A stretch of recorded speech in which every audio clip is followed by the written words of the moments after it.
Okay, here is a multiple burial with the tracker 2. Okay, so zoom out a bit. Okay, so we've got 3 transceivers, 2 quite close together, 1 further apart. So we'll see how the tracker 2 does with that. Remember, the tracker 2 only has one very simple multiple burial option, which is even almost disguised on the transceiver. It's actually there where there's a black button there on a black background. Just a little cutout in the orange graphic shows you where it is. The reason for that is that Tracker decided that you should only use this function if you know how it works and how to use it. And you know, they don't want people just pressing that button because they're not sure what to do next. Okay, so that's why it's there, but only if you know about it. So we put the Tracker 2 into search mode.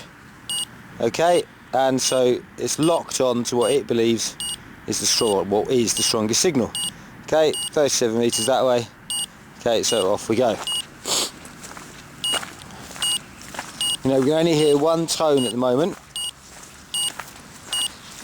It's locked us on to that tracker. Well, it's that transceiver, and we're off to it. Okay, so at this point we've got a bit different tone.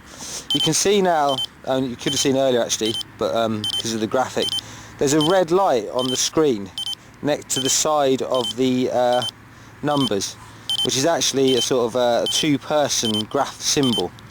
And what it's saying is that it knows there is 2 signals. It's telling me there's a second signal, but the audio is just talking about the first transceiver that it's locked onto, because that's the one it wants me to search for. You know, in multiple burials, you've got to know there are more than one person, but you've got to do them one person at a time. Okay, so it's telling me there's someone else, but at the moment it's saying, look, let's get that person. So that's what we're going to do. We'll follow the lights. Okay, so we're under 2 meters, under 3 meters, sorry, that's under 2 meters, under 2 meters, okay, under 1 meter. So there we are, we've located our first person. Now if we've got the manpower to dig him up, leave people behind us to dig that person up, you know, what we need to do now is have a look for this second person. Okay, so what I'm going to do now is I'm going to go into special mode. Okay, so to go into special mode, I press down on that button, just once, SP. Okay, what happens now is that because I'm standing to the side of the transceiver, the Tracker 2 cannot see it, but it is now only looking in front of itself and behind itself. If I turn it that way, you know, it can see the transceiver straight in front of it. If I turn it that way, it can't see it. Okay, so effectively now I'm pointing the Tracker 2 like a torch. Okay, and yeah, and I have to get it in just the right place so it doesn't see it. Okay, so I'm pointing it like a torch. And now if I stand right on where I want to search and just rotate without, okay, I can even come back a bit to hide that one. Okay, I rotate my body, and then when I get to there, if it flashes under 2 meters, I know that's the transceiver I'm right above. But when I was round here, look, I've got 1 meter for the transceiver I'm next to, and I've got another signal about 20 meters away telling me that there is something else out there. Okay, and it's, you know, it's quite a vague signal, but it's in that direction. There you go, got it now, 20 meters. Can't see the transceiver that's below me. Okay, to search for that, the best thing to do is actually to now exit special mode by pressing on the button again, so that I now can see the transceiver that I'm right above. But I know the direction it was heading in, so I move away from the transceiver, and basically the display is going up, but I know that it's still telling me about the transceiver I know about, because, you know, I'm now, you know, I was 5, then I was 6, then I was 7 meters away from it. So I keep going that direction. Once I'm a few meters away, like 10 meters away from the transceiver, the best thing to do is do a sweep with my transceiver. Okay, and you can, around at this point here, right, there you go, I've got 2 signals there. Okay, one on the left, one on the right.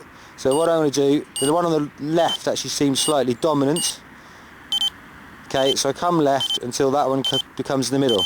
Now I'm locked on to a different transceiver to the one that I've just found. Okay, and I go off that way. Keeping the light in the middle as always. If I drift off, it brings me back.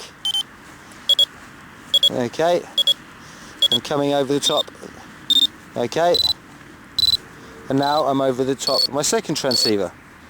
So what I'm going to do now is go into search mode again, special mode again. Okay, and do a slow sweep, pointing it like a torch. And around here I can see that I've got a signal about 5.5 meters away. Okay, I've lost it there, I've got it back again. So there's a signal out this way, 5.5 meters, which is difficult for you to tell from the camera picture, but is not in the direction that I've just come from. No, it's a new signal. So again, I leave special mode. Okay, so that allows me to see the transceiver that's straight below me, and I move off towards the signal I had. As soon as I've got a couple of meters away, I've locked on to a different signal. Okay, so I follow that one until I get over my third transceiver. Okay, so with the tracker, just put that back in transmit mode. Okay, so the tracker doesn't have a digital masking patch which you can permanently apply to a located transceiver. What it does is it allows you to temporarily hide a transceiver from the tracker while you use it to try and identify a second or third signal. And you have to keep in mind where these located transceivers are in your head while you search for your second and third transceiver. I mean, multiple burials are difficult. Digital patches are not by no means foolproof, so this is Tracker's take on the best way of doing it. So that is a multiple burial with the Tracker 2.